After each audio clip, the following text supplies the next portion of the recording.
Today we're going to look at the fall of Jericho and how the walls of Jericho fell. But first, let's talk about where Jericho even is. First, we need to understand that the ancient city of Jericho is located in it is today the West Bank near the Dead Sea. In biblical times, it was located near the border between the tribes of Judah and Ephraim. Second, it was an extremely strategic location because it was close to the Jordan River and the road that connected Egypt to Mesopotamia. Third, the city was surrounded by mountains, which made it ideal for defense.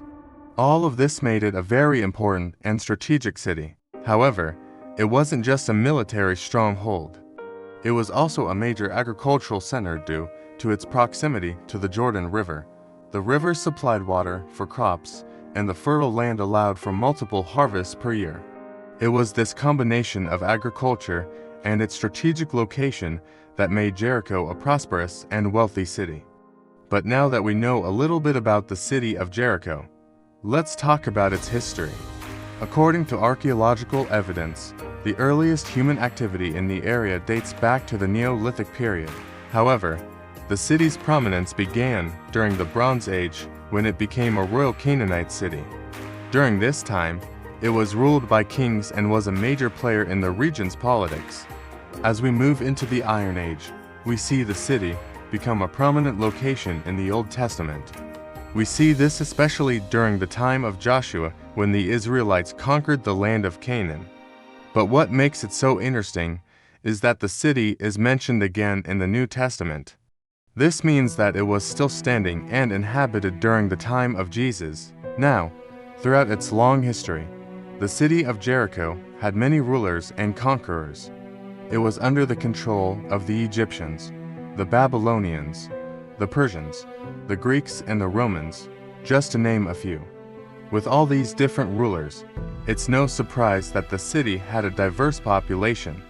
People from all over the world passed through Jericho and settled there, bringing their culture, religion, and traditions with them. Throughout its existence, Jericho experienced periods of prosperity and decline, but it never lost its importance as a strategic and economic hub. Now, after telling you all of that, let's actually talk about the fall of Jericho because that is the main point of this video. But before we get into it, I need to say something. There are many theories and some historical accounts that cast doubt on the historicity of the fall of Jericho as described in the Bible. These alternative perspectives suggest that the biblical account may be a literary device or a symbolic representation of the Israelites' conquest of Canaan rather than a literal historical event. Some historians argue that the destruction of Jericho as described in the Bible does not align with the archaeological evidence.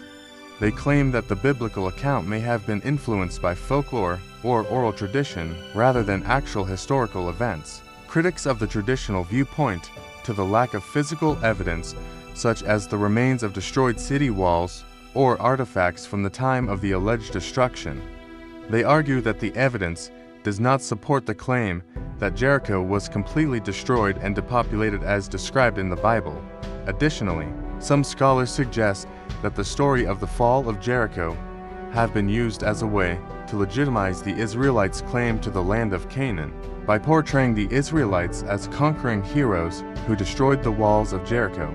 The biblical narrative may have served to reinforce their right to possess and rule over the territory. Of course, proponents of the traditional view argue that the biblical account is historically accurate and that the fall of Jericho did occur as described in the book of Joshua. They point to the archaeological evidence that shows that Jericho was indeed destroyed during the late Bronze Age, which aligns with the time frame of the Israelites' conquest. Furthermore, they argue that the lack of physical evidence supporting the biblical account can be attributed to the passage of time, and subsequent archaeological discoveries may provide more clarity. Ultimately, the historicity of the fall of Jericho as described in the Bible remains a subject of debate and scholarly discussion. Alternative theories and interpretations challenge the traditional view, casting doubt on the accuracy of the biblical narrative. As more archaeological evidence is uncovered, hopefully we can learn more about what really happened.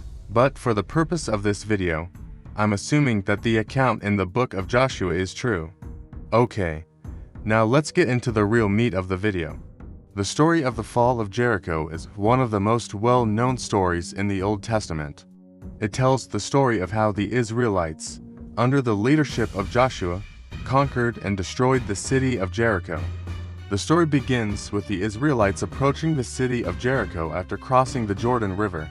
Jericho was a formidable fortress with high walls that were considered impenetrable. The Israelites, however, were confident in their God and his promise to help them conquer the land of Canaan. God instructed Joshua to send spies into the city to observe it. Joshua sent Rahab, a local prostitute, to hide the spies in her house. Rahab had heard about the power of the God of Israel and believed in him. When the king's soldiers came to search for the spies, Rahab lied to them, saying that they had already left the city. She then made a deal with the spies that if they spared her life and the lives of her family, she would raise a scarlet cord from her window. The spies agreed, and the next morning they departed. True to their word, the Israelites spared Rahab and her family because she showed kindness to them. Then God told Joshua to have the Israelites march around the city of Jericho 7 times. On the 7th day, they were to blow their trumpets and shout, and the walls of Jericho would come tumbling down. This was not a normal battle, but rather a miraculous event orchestrated by God himself. For 6 days, the Israelites marched silently around the city, blowing their trumpets, but not shouting. On the 7th day, they did the same until they had circled the city 7 times. At this point, Joshua instructed the people to shout, and the walls of Jericho fell.